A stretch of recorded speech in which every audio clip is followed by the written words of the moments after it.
lion's share of work on these amendments, but is taking time off to visit family and isn't here tonight. So for our discussion tonight, I'll review the comprehensive plan guidance very briefly that undergirds this effort, go over the data analysis that provided the foundation for the recommendations, and then dive into the details of the potential ordinance amendments. So as a reminder, the comprehensive plan has an implementation chapter and a section for each of the major elements of the comprehensive plan. For the purposes of these ordinance amendments, we're focusing on items from the housing and land use elements.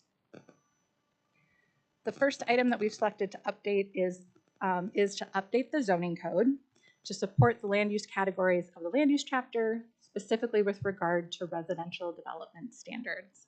So this is a screenshot from the implementation land use section of the comprehensive plan, and we've zoomed in on that particular implementation strategy. And then the two housing items from the housing implementation are to update the zoning ordinance to support density and development that accommodates missing middle housing, which includes townhomes, duplexes, triplexes, that sort of housing. And another is to consider the adoption of alternative housing options such as accessory dwelling units or ADUs. So as we work on implementing the comprehensive plan, I think this is a helpful diagram to understand how policies and regulations stack. At the lower level, there is the most discretion, and we're creating policies. After that, policies and processes become more defined with less discretion and more certainty. At the top of the diagram are permits and processes that have the least discretion and are most specific as to requirements. At the bottom, policy is being created and is driven by community goals. Working upward, policy is being implemented and applied through regulations. At the top, again, are permits that are reviewed for compliance with policy and regulation and are issued administratively if they meet all requirements. Does that make sense? Kind of how those things are stacked. We set the policy in the comp plan and the zoning ordinance, and then when we get subdivision applications, conditional or special use permits, we're just kind of implementing that policy as we go. I would suggest that the way we create the policies and use the discretion affects how the administration finally happens at the last step. Absolutely. So they're related. Yes, they all get built on that strong foundation where we're setting the policy. Right. So say for each building permit, it has its own triangle here. Yes, exactly. Steps. Yep. All of those things rest on the policy foundation that's set in the comprehensive plan and in our ordinance regulations. Yep. So another essential element in implementing community goals is partnership with the private sector. Builders and developers, businesses and employers, and also residents. So few cities actually build projects, so development typically occurs as a partnership between a community and developers or builders. In order for a development project to be successful, it needs to be feasible in these 5 areas. Financial feasibility means that the project can be financed effectively. Market feasibility is tied to that in that there needs to be a sufficient market demand to make the project feasible. The site also has to have appropriate physical characteristics to support the planned use. The project also must be legally feasible and meeting regulations, the community's regulatory and policy goals. And then finally, the project needs to be politically feasible and have the support of the community and elected representatives. One of the main kind of jobs of a developer is to manage risk. And each of these elements have different components of risk. So wherever there can be more certainty, there can be a lower risk and typically a more feasible and potentially more affordable development project. So to begin to formulate an approach towards achieving the goals as laid out in the comprehensive plan, we began by collecting data. We collected data on our existing neighborhoods and their conformance with the size standards of the code. We looked at the location of any missing middle that we already have in the city, including the location and number of units. We reviewed the development standards for recent developments. the majority of which were approved via the planned unit development process, which provided flexibility from the underlying zoning standards. Also key to this is our tracking based on the housing needs analysis, which was initially conducted in 2018, updated in 2022, and will be updated again in 2026. When looking at lot size standards, we started with the R1 single-family low-density residence districts, and those are shown as the light yellow areas on the zoning map on the right. One of the interesting things we discovered is the average R1 single-family lot size is around 11,542 square feet, and that the average R1 duplex lot size is only slightly larger at 12,950 square feet. So double the number of units on roughly the same area. There were not as many existing single-family lots in R1 that were not conforming as to lot size. And we also looked at the number of homes in the neighborhood to see what our existing net density is in the city. So how many homes are in a neighborhood. So this diagram shows that even though most single-family homes are on lots of at least 7,500 square feet, looking at the number of homes in a neighborhood, we see that there are very few areas with single-family homes that are under 3 dwelling units per acre. And the lighter orange color is the 0 to 3. The next darker orange is 3 to 6, and then it goes up 6 to 12, 12 to 18, and then over 18 with the dark red. So most homes are, most of those single-family neighborhoods are between 3 and 12 dwelling units per acre. And then areas with lower residential densities typically contain unbuildable areas on the lot, such as steep slopes or floodplains. And we think that the higher densities, according to the data, are partially due to the mix of housing types in our existing neighborhoods. So code currently allows for duplexes in R1, but only if they're separated by 1,400 feet from each other, or are in larger developments not to exceed 2 acres. That's currently a limit in our code. The existing stock of duplexes, triplexes, and quadplexes illustrates that those provisions have not been adhered to in our oldest and most established parts of the city. So this diagram shows duplexes as blue dots, triplexes as yellow, and quadplexes are 4-unit buildings in the pink. So the average separation we found between duplexes across the city in R1 is 158 feet, far less than the code requirement. And the existing stock of middle housing blends well into the streetscape and doesn't generate a higher level of complaints regarding traffic or other density factors as compared to all single-family homes in an area. And the natural development of the city over time kind of lent itself towards this integrated mixed housing densities and kind of provides a template for how we may structure the ordinance going forward to continue this development pattern. And this diagram just takes the previous one and converts the density of duplexes, triplexes, and quadplexes to a heat map, where clear patterns regarding clustering appear. So there are generally 2 major clusters of R1 missing middle housing. Again, that's the 2, 3, 4-unit buildings. One kind of near City Hall, both north and south of Division, and the other between Division and Cascade on the east side of Maine. So again, these are just areas zoned R1. Areas where duplexes are permitted in R2 or R3 or by planned unit development are not shown. So this is meant to illustrate that even in areas of traditional single-family neighborhoods, other housing types have historically been well integrated. And here are just a few photos of what we mean by that missing middle. These are all 4-unit buildings located in existing R1 neighborhoods.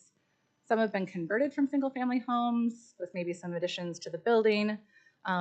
Others were purpose-built as multifamily homes. So turning from older neighborhoods to more recent developments, flexibility regarding lot size, lot width, and setbacks has been requested and granted via PUD for these neighborhoods in the city over time. In each of these neighborhood developments, the determination was made that the project met the goals of the community, the general intent of the ordinance, and was in alignment with the comprehensive plan. However, flexibility was requested in order to make the neighborhoods feasible. Similar flexibility regarding parking, setbacks, and particularly open space has been requested and granted via planned unit development for 11 multifamily projects in the city in the past 6 years. In each of these, again, the determination was made that the project met the goals of the community, the general intent of the ordinances, and was in alignment with the comprehensive plan, and flexibility was needed for project feasibility. I also want to note that flexibility has been granted specifically to meet housing needs in the community. So this is where the city has been tracking progress towards meeting the housing needs identified in the housing needs studies. An additional 313 multifamily for rent units are needed by 2030, 258 single family and 81 twin home units are needed by 2030, and then 693 senior housing needs units are needed. But we can note that some of those senior units could be provided in new single, two-family, or multifamily neighborhoods. So the planned unit development tool has been helpful for providing flexibility, but it also creates some uncertainty for the developer and the community and lengthens the approval process. In analyzing the flexibility the city has granted via PUD over time, we've identified areas where the same types of flexibility have been routinely granted.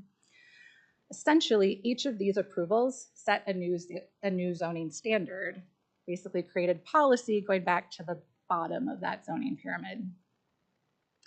So the proposed ordinance amendments are intended to move those approvals up the pyramid where there's more certainty and specificity, less discretion, less risk.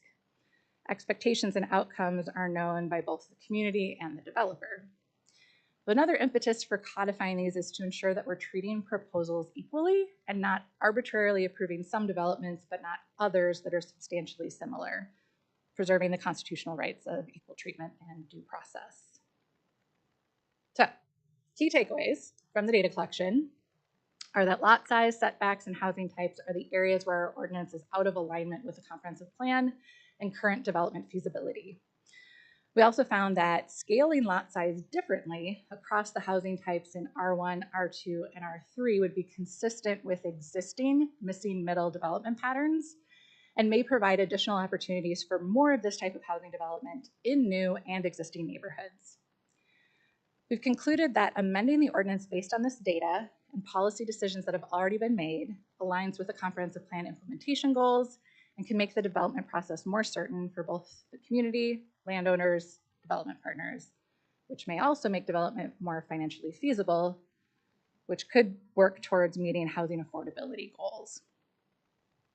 Any questions or observations on the data analysis before I move on to the proposed ordinance amendments? We've presented some of this data to you over the last year and a half or so, so just kind of been collecting all of that, consolidating it, and then making some recommendations for moving forward.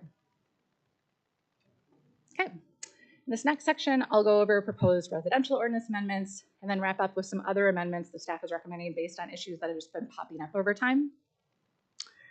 So here are the three main areas of the residential ordinance amendments. I'll dive into each of these in more detail, and I'd like to have a discussion of these as we go along. So I'll give you time to ask questions, and I'd like to know if these are heading in the right direction as we go through each item.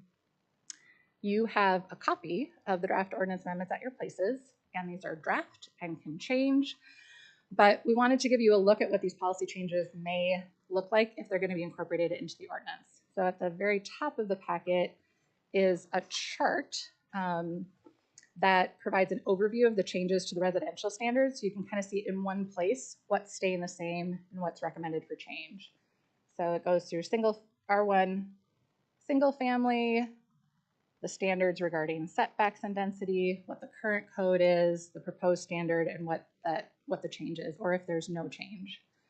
The asterisks refer back to the very last page, noting setbacks, because one of the things that we're recommending is that we do change how setbacks are measured.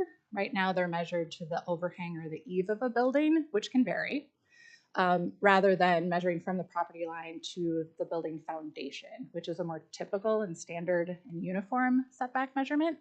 So even where it says no change, but with the asterisks, there would be a change because of how we measure that setback. So you can keep that for reference. And then further in the packet, I've numbered each of these. So as we hit each one, it'll be maybe a little bit easier to find what we're taking a look at. Okay, so we're starting with number 1, which is the accessory dwelling units. And here are the main elements of the accessory dwelling unit ordinance. We researched other cities' codes as well as best practices that have been identified to remove barriers to building this type of housing while balancing the integration of these homes into neighborhoods. These standards are meant to ensure that accessory dwelling units are accessory to the main use on the property. Most of these types of units are either built as a freestanding structure in the rear yard or as separate housing units in the principal structure. So I'm not going to go word for word through the ordinance because we're going to try to get through all of these in our workshop time. Again, you're not taking any action or making any recommendations on to City Council tonight. We would be doing that at a future meeting. So just wanting to give you overview. You have the detail of the legalese, and then we can revisit this later. But just wanted to go through what these key points are. 1, accessory dwelling unit permitted on a single family lot.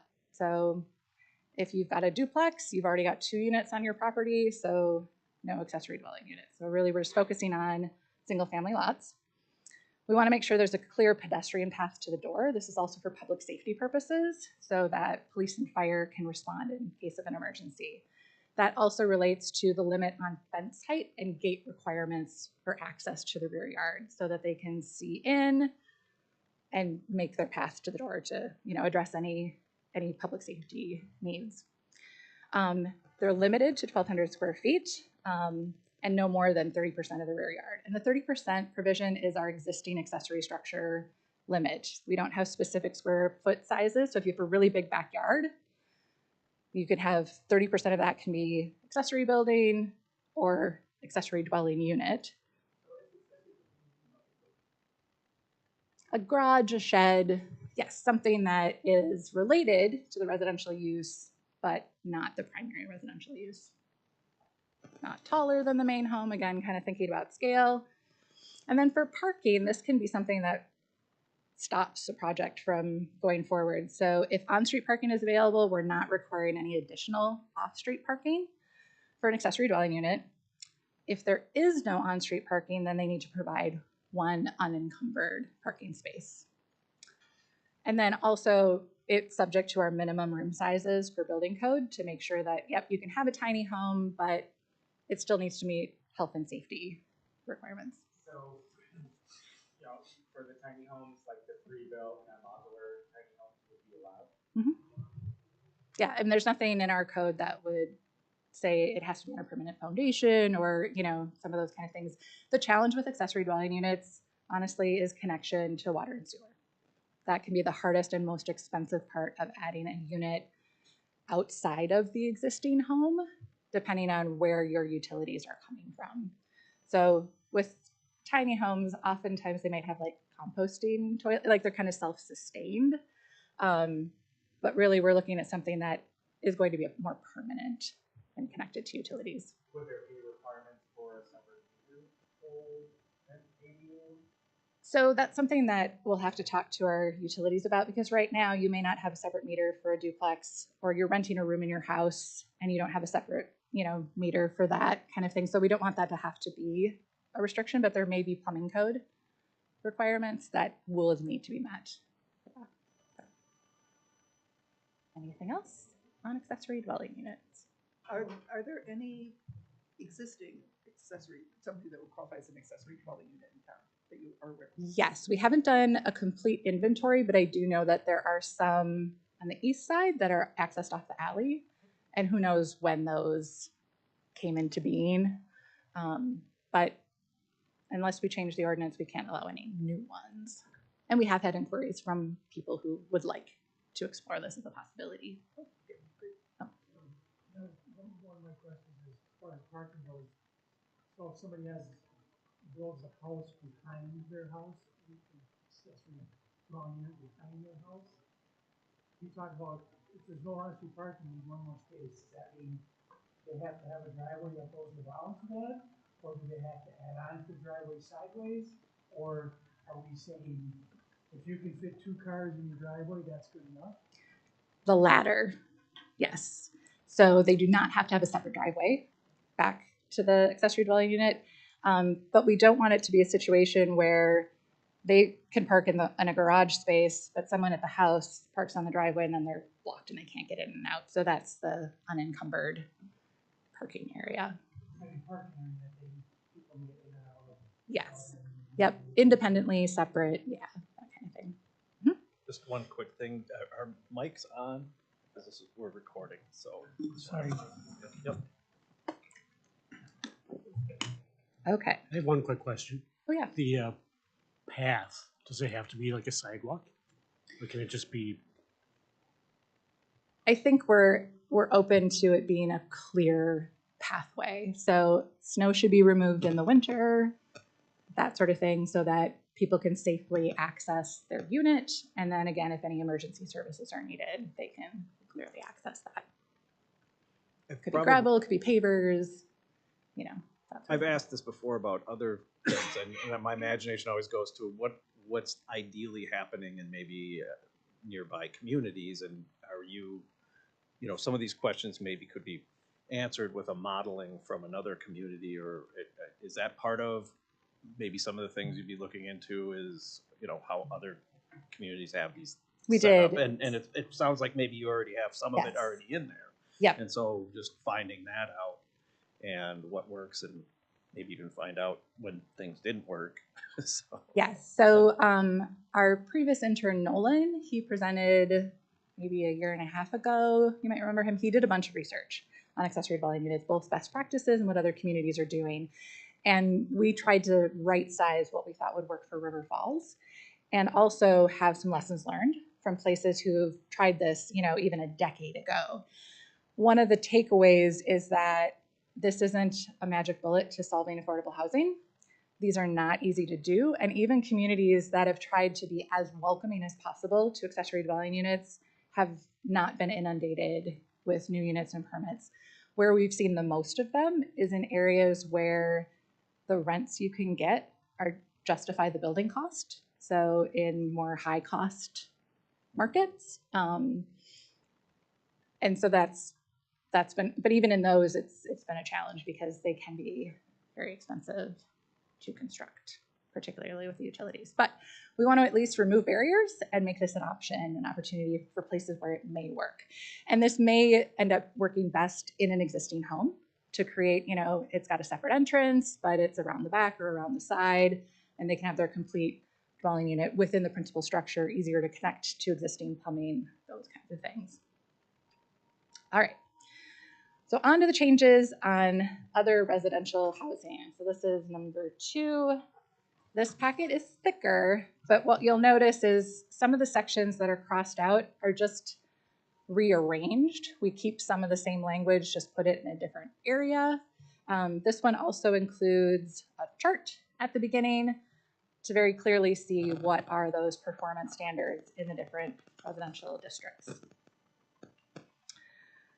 So one of the key items is how we measure setbacks, which I mentioned before.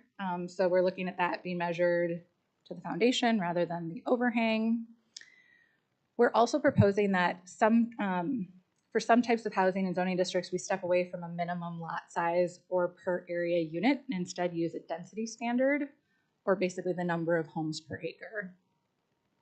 So this would provide flexibility in lot and unit configuration while essentially achieving the same goal as minimum lot size or lot area, but emphasizes form, function, and impact over rigid standards. So any quick thoughts or questions on that? We're going to keep going through the residential stuff, got more on that. I am a little, sorry, a little curious about the front setbacks being 20 feet. If we want to, you know, maybe encourage more like alley-loaded homes and that kind of walkability you get from having the homes closer to the sidewalk or the lot line, wouldn't we want to maybe consider shrinking that front setback? I think that might be something that we could consider be a PUD, because it hasn't been something that's been often requested. Yep. The challenge with new alley-loaded developments is you have almost twice the cost of roadways. Yeah. And that's really why we have garages in the front versus the alleys in some of the older neighborhoods. So there could be a proposal that could come forward with that. We do have developments on Greenwood Valley Drive that are like that. They've kind of tried to figure out how to get basically garage access from kind of shared access in the back and have more of that traditional streetscape in the front. But even a 20-foot setback is pretty close to the front as well. It gives you a little bit of front yard, front porch kind of thing. But if folks did want to scoot things forward, because the other challenge with backlit garages and that alley thing is people still want them connected to their house. So then you end up with some challenges with rear yards and those kinds of things. Go ahead, sorry. And what's the city's easement on like residential property in the city? I mean, because we've got an easement to take care of the trees and, So there is right of way that's that we, is dedicated to the city during the subdivision process. And that's where sidewalks are located, boulevard trees, on-street parking trails, all of that sort of thing. And they're typically 60 to 66 feet wide for local streets. like for the whole street on either side. Yes, so that all fits in that. Yep. And then the setback is from that right-of-way line, that property line to the building. And the setback is usually from the curb, it's about 15 feet, right? It varies. It varies on the Yeah. house. I had a tree that was at 16 feet. I had to pay for it, but if it was 1 foot over. And so if the measurement's to the foundation, then if there's a patio on the home that's not, if it extends, the foundation is where the front door is and there's a patio on the front, would that then be where it's measured to from that 20 feet, or would If that? it was an uncovered patio, it could encroach into the front setback. If it was a covered patio that was supported by a structure that needed a foundation, we'd measure to that Okay, closer point. gotcha. Okay. All right, now moving into each of the districts. For the R1 district, there's 3 main changes. The minimum lot size has been reduced from 7,500 to 5,500 square feet. 2-family homes are allowed without a separation requirement, and the density standard will reflect that new lot size.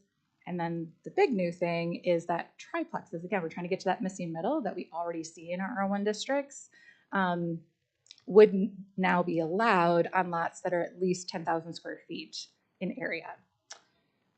Those are kind of the big ideas for R1, kind of again based on our data, providing flexibility, what we've been seeing from new developments coming in, wanting to do new single family neighborhoods. Right, and these are all like minimums. If you want Correct. to build a house in a much larger lot, Yep. you're free to do so. Yes, Okay. absolutely. And would there be a separation requirement on 3-family? We don't have that currently. That's something that if you wanted that, we could think about that. But if we went back to the map, there really isn't, and it hasn't created any issues to have these just kind of mixed and mingled I think that's great. in our neighborhoods. Because there may not be very many places where you could get a 10,000 square foot lot anyway. So, I mean, we do have a property owner who is interested in tearing down an older home and redeveloping it to allow more units there. But again, we want it to at least, be somewhat sufficient to handle those extra units.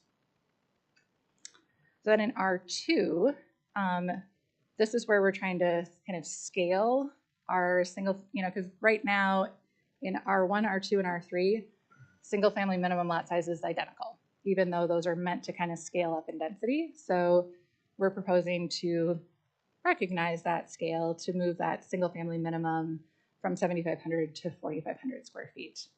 And then here's where we're also tweaking some of the setbacks. So you can see that on the change matrix and then also in that draft ordinance. And they're not major tweaks, but just again, providing some flexibility because we found that from a market side, people want more house on less lot or to sort of maximize that. So some slight reductions in setbacks. Thoughts or questions on R2? Yep. And then R3, continues to keep that single family scale because we think that 4,500 is kind of a sweet spot for a single family home. And then doesn't have an upper limit on the number of two-family or multifamily units, but that's going to be determined by setbacks, parking, stormwater, and other site conditions for properties that have higher numbers of units. And then this also, in all of this effort would allow for more housing in areas where water, sewer, and roadway infrastructure can support more residents. So again, very similar, just kind of tweaks to that setback flexibility, because that's what we've been seeing in planned unit developments is just, if you gave us a little extra room here and there, and we have neighborhoods now that have that flexibility and they're working. Okay, here's where the significant change is proposed for multifamily, and that's the amenity and open space standards. So this is the area that, due to current requirements, that 1 square foot of usable open space be provided for each square foot of dwelling area has required a PUD process for all of our recent multifamily projects. So we looked at what amenities were provided in those planned unit developments in lieu of that flexibility on the open space requirement and created this menu of options that a project could provide.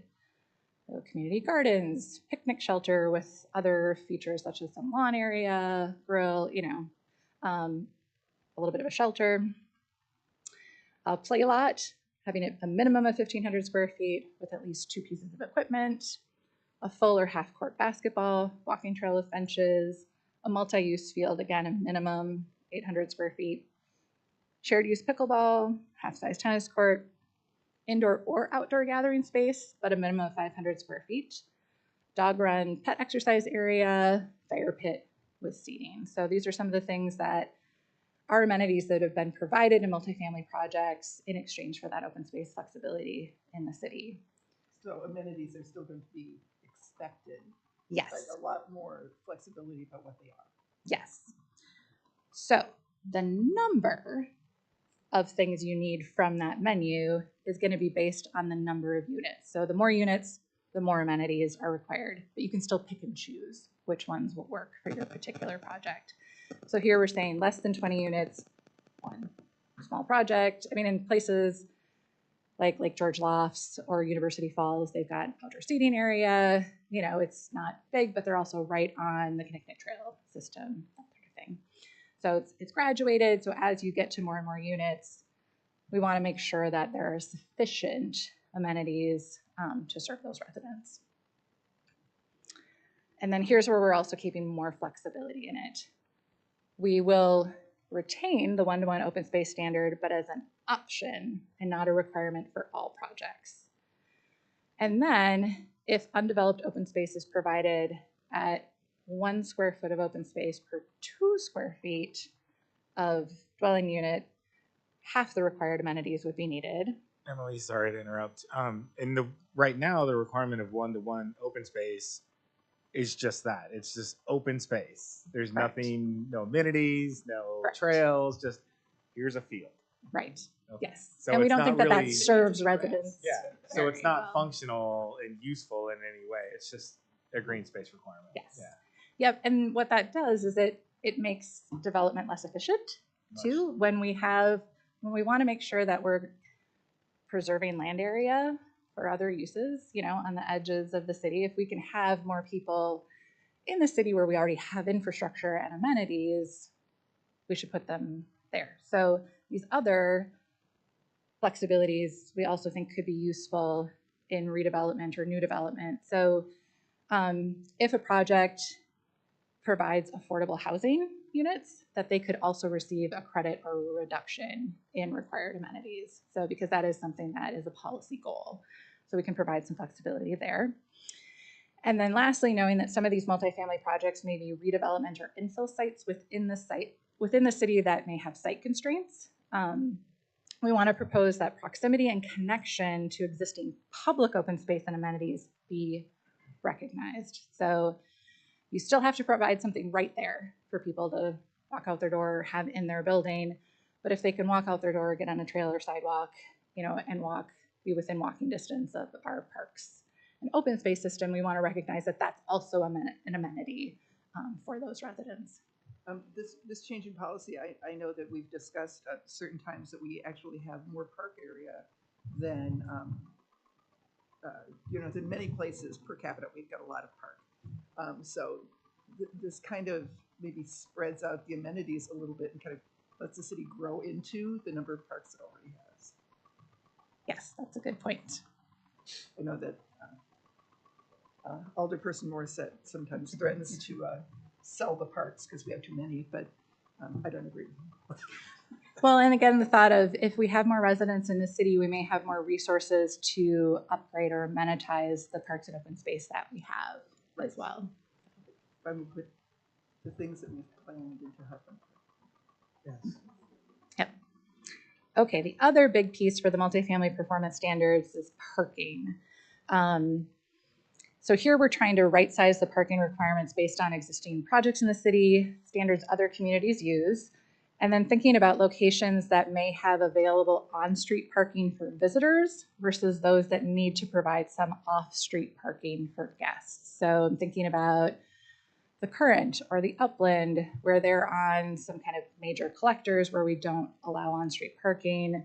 They need to have some spaces if someone has a guest that, you know, that there's space for them to park. Right now, our 2 spaces per dwelling unit kind of makes allowance for that, but it ends up over parking even on the visitor side. So this ties it more to how many spaces we actually think are going to be generated by those dwelling units, but still also allows a little bit of flexibility because it's not a perfect science how parking is provided. So any thoughts or questions on the parking piece? This is another one that triggers the PUD because a lot of our demographic data is showing that we have smaller housing sizes. If we have fewer people, so they're, you know, maybe a single person household and they want a studio apartment, also again with affordability issues. So requiring a studio apartment to provide 2 parking spaces when there might be a lot of studio apartments or, you know, a studio plus alcove, we've been seeing a lot of those. So again, just kind of trying to right size this. Okay. All right, and finally, a few other items, again, that I mentioned pop up over time that we'd like to take the opportunity to address. And these are, okay, so 3 was just the parking one. So that went through the multifamily parking. We also included in that the last thing on this slide, which is adding a parking standard for warehouse uses. So I'll talk about that in a minute as well. And then we've got number 4 is dealing with shade structures. We've had some issues come up with what's a gazebo versus a pergola, and it's different from an enclosed. Anyway, so I'll talk about that a little bit. Driveway width. This has been significant because we have more 3-car garages, and our current limit assumes a 2-car garage, and people are driving on the grass and creating some challenges with that. And then number 6 is some kind of miscellaneous things where we had definitions that weren't clear or definitions that were missing. And so that's where we're trying to capture some of those other things. So I'll just run through what those are more specifically. Okay, so we're proposing a separate definition for an accessory building and accessory use for more clarity, because those things can be different. Similarly, for an attached dwelling and principal building. Those are just things that in administering the zoning code, we've just felt that more clarity would be easier for staff and people who have questions about these. So the issues that have arisen around shade structures, the code currently doesn't differentiate between an open-sided and an enclosed accessory structure, but they are different from a building and fire code perspective. So if you have a shed in your backyard, you might be storing your lawnmower and some gasoline and flammable things. We want that to be separated from your house so that if something catches on fire in the shed, it hopefully doesn't immediately catch your house on fire. But if you have a gazebo or a pergola, you might want to have that right up to your house. And it's open-sided, and the purpose is different. A gazebo or a pergola is meant to provide shade, and that's why we're calling these things shade structures, because right now we talk about gazebos, but some things aren't a gazebo, they're something else. So kind of just, it's surprising what consternation this has created, and so we want to take this opportunity to just sort of clear that up. And then for the driveway width, again, currently they're limited to 25 feet wide, and that's at that right-of-way line where the property line is. So it can widen out after that, which it does to get to a 3-car garage, but having to make that maneuver over to that third stall, people are running into issues. And we've also found that some people have widened their driveways without a permit because they have a surmountable curb, ones that are more flat. So it doesn't really say where you have to enter your driveway. And so we've ended up with situations where someone comes in, wants to widen their driveway. We tell them no, and they're like, well, what about them? They have a wider driveway. And it's like, well, do we go back to that neighbor and say, you need to remove that asphalt? That's what kind of led us to bring this change forward, is we think that kind of the greater of 30% of the lot width up to 35 feet is kind of a good middle ground. It still needs to be 5 feet away from your property line on the side so that you have snow storage, you're not encroaching on your neighbor. We have easements, those kinds of things, but just, again, allows for more flexibility and addresses some of those erosion issues or things that apparently people already think kind of make sense and they haven't created issues, the ones that have been wider. So that's driveway width. And then for the final handful of proposed changes, we're clarifying that residential buildings, particularly single and 2-family homes, have to have at least one front door facing the street. So this is, we ran into this issue with some infill housing where we've got a duplex and the 2 front doors are on the side. You can see them from the front, but the front door isn't facing the street. And it's something that would require some design changes for some types of properties, but you could have one unit with the door in the front and the second unit with the door on the side. So again, just kind of trying to think about some community character with that. So that would take care of if you have an ADU, an accessory dwelling unit in the backyard, you still have the primary residence facing the street, so that one in the backyard still conforms. Yeah. Another thing is we don't currently have an expiration date for site plan review. It's an oversight, whereas other approvals have a time limit. So we're proposing adding sort of a deadline on those. If you haven't pulled a building permit within 2 years, come back. You know, we can have some flexibility if you're basically doing the same thing, ran into some issues, want to do what you want to do. We may not make you go through the whole process again, but just kind of want to let people know if you're moving, keep moving. And then for window signs, we regulate them, but we don't have a definition for them. So adding that, again, just helping with that zoning ordinance administration. And then back to that, creating a different parking requirement for warehouse uses. So currently, all uses in industrial districts must provide 1 space per 500 feet of gross floor area. That doesn't take into consideration buildings that have space for things, but not people, and create a different parking demand. So one thing I have for you to consider is that when we created the corporate park zoning district recently and applied it to Man Valley, that eliminated parking minimum requirements. So you could recommend that we do that for all zoning districts. And here's what that would look like. So the language in the corporate park zoning district removes parking minimums. That's what's outlined in red, but it has performance standards that must be met. So we're saying we don't have parking minimums, but all parking for the use needs to be provided on the premise. So it puts the onus on the developer of that property to identify the parking need for that use. And then we're clarifying that you can't count on-street parking as needed parking for office workers, people who are working in the warehouse, people who are doing manufacturing. And then these other standards are, you know, you still need to stripe all of your spaces like we do for all parking, separate areas for automobile parking and semi-truck parking. If you think you're only going to need this much parking now, but you have room to expand your building, we want to see where that parking is going to expand to also on the site. District parking and shared parking is permitted and encouraged. So that's where if you've got a business and most of your employees are third shift, but next door you've got an office and they're primarily first shift, second shift. You could share parking. Again, less impervious surface, better parking utilization, allows flexibility, creativity. Parking areas should be screened by landscaping or fencing. So again, to kind of soften that edge of parking. And then landscape islands, within parking areas. So that's something to consider.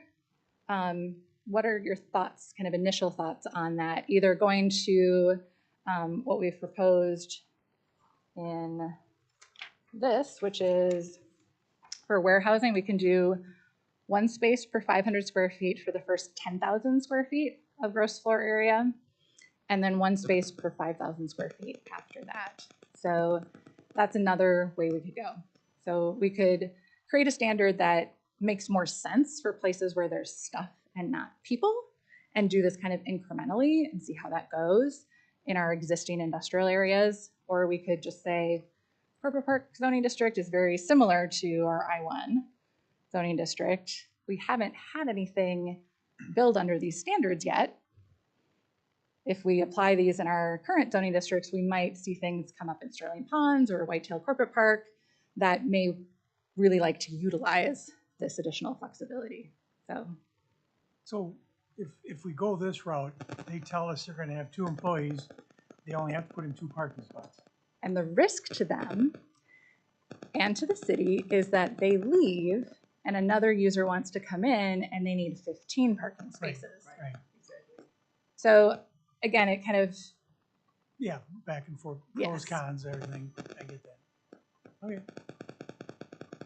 I was gonna ask about the same question, because, if you had, like, per, as needed for your business, and we've got several, approved projects that are essentially, industrial Yeah. rental spaces. So that would make more sense to, like, do it by the square foot, or have some kind of formula for the square foot, because those tenants are going to knowing, change. right. And, sometimes we may have a lot of tenants and sometimes one or two, depending on who's renting that space. so I can give you an example of the new 108,000 square foot building in the Sterling Ponds Corporate Park next to the St. Croix Valley Innovation Center. They would have been way overparked if they had followed our 1 per 500. They were fortunately on that site able to provide area with proof of parking, so that if there was additional demand, they had space on their site that could show that they could meet our requirements. We just didn't make them build it at the beginning. And so that's, another thing that, we've kind of provided some flexibility with in our current development, but some places may not have that ability to do the proof of parking and they may never need it. Okay. So, but they couldn't build, if they were required to provide that. So we think at least going down to a standard that recognizes the warehousing piece is a good way to go for sure. But I wanted to put this in front of you to just think about whether or not you want to open it up more. Because also a building owner that has tenants is going to want to be able to rent that space. And so they would be incented to provide, again, right-sized parking for that facility. And so no matter what their site plans are, they have to have some, on number 5, it says parking expansion shall be noted on it. So they have to have something on there that says, if we need more parking, this is where it'll be. Yep. I'm all for less parking. I think Yeah, I like yeah. applying this everywhere. I think it makes sense because then, like you said, it opens up the market to figure out what makes sense, and then having that definition of you will have space to do it, so they can't build everywhere and be like, oh, we can't add parking, we built everywhere. I think is a great way to balance Yep. current need with potential future need. I like this a lot. I actually like the little islands within the park, because there's nothing less attractive than a great big flat Yeah. paved area. Like the one in front of the North Hall and Yes. yes. Yeah. Oh my gosh. Yeah. And is there anything, or has there been any conversations about using like low impact development for the islands? Like, they tried to do it at Fan Fresh, where instead of having raised landscaping, it's basins to capture stormwater on site. Do we have any standards around that, or is that a thought? So that is an option in meeting their stormwater requirements. So City Hall, for example, in both the upper and the lower parking lot, that median is intended to take stormwater runoff, filter it, clean it before it moves on. And so it is, again, a way to do kind of multi-purpose in the same space. Right. You've got some landscaping, some screening, some habitat, but also stormwater. Is that something we've considered requiring to design it that way, or is that? I think it's something that may or may not fit in each site because you also have to maintain it. Right. And it may make more sense to do that stormwater management in one larger kind of regional pond than dispersed in different places. Because if it fills up with sediment and you have to, so again, City Hall, it requires maintenance, to keep that functional and attractive.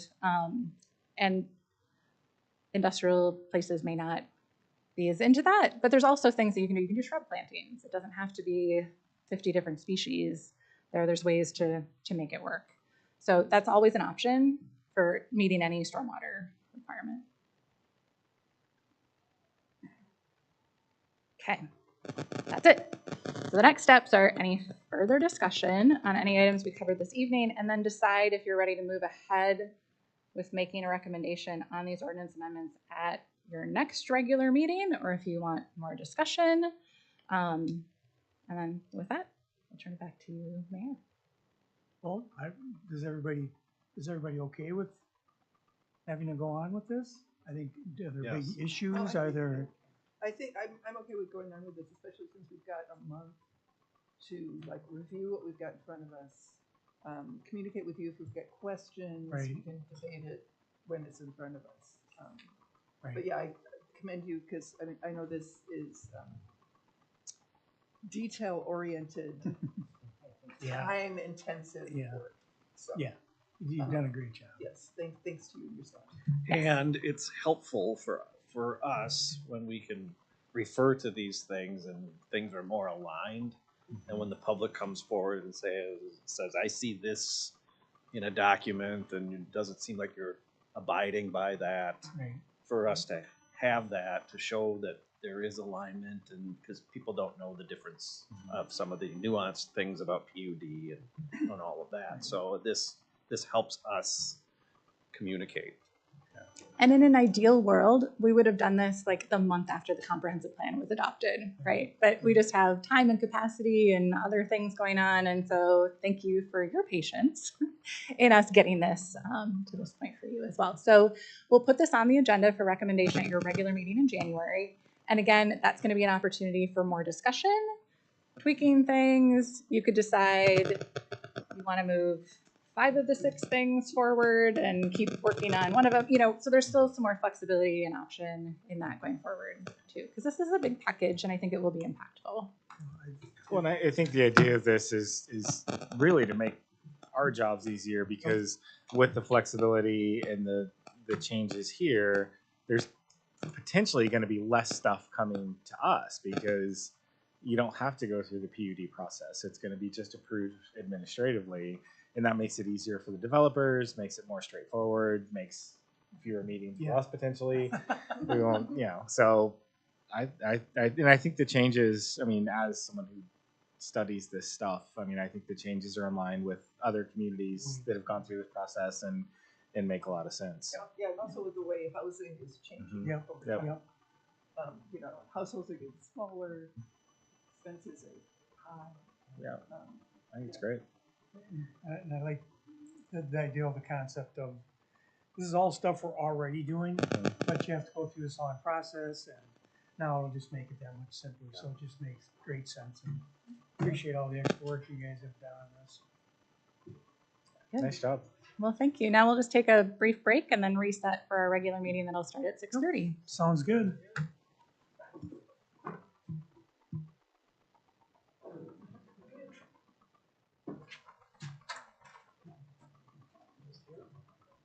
I was gonna